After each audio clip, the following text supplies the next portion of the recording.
All right, so here is our block diagram.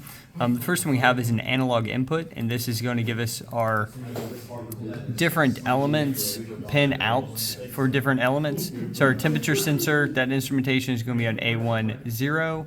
Our photo transistor is going to be on A1, 1, or AI1. And then this corresponds with the pins that we have here. So there's that one. So we have our analog. So I'm trying to clear that up. There we go.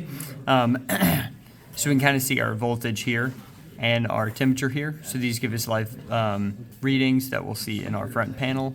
I'll go ahead and jump over to our front panel and show that. So in our front panel, here we have our voltage and temperature. All right.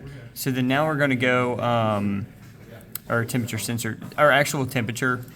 We're using a mathematical formula in order to formulate it into the Celsius. And then after that, it is going to go in some logic gates to give us conjunction with other elements. But our first element is our temperature sensor. Our second element is our photo transistor. We have that as a very simple layout of just the graph and the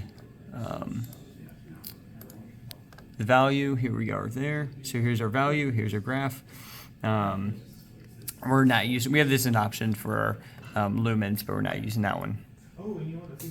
So those are two of the elements, and our third element is actually this red LED. So we have our frequency that is manually adjusted, and then here we have an input. So this is actually going to go through some logic, and then the red light will turn on.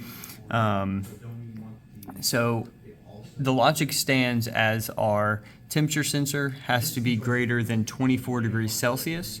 And if it is 24 degrees Celsius, it'll go to the side of the AND gate. We'll have a positive and a 1 going to the AND gate. And then our photo transistor has to be greater than 4. And then if both of those are true, we're going to go into a timer on delay. And that prevents us from having flickering of the light bulb as it's being ran. Some false positives be taken out of there.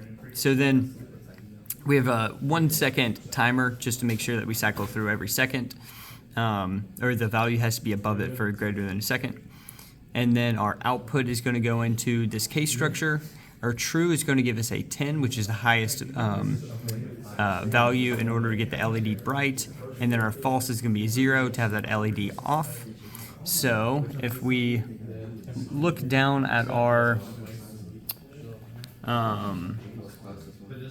red light, we can see that we have our red LED, we have 255 divided by that 10, and that is going to give us our output.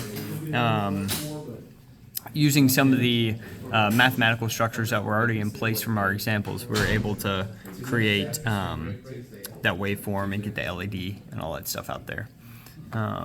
So this is the blocks of it, and this is our front panel. As you can see, we'll go ahead and run this, and then we'll see some of these respond in real time. So we have our temperature sensor. We can see we are under 24, so that logic won't be there. And our photo transistor is below 4, so that one would not be emitting any sort of red light. So this is the case that we have now. We go back to our block diagram. We can go ahead and just watch some of the system flows. And that is our project.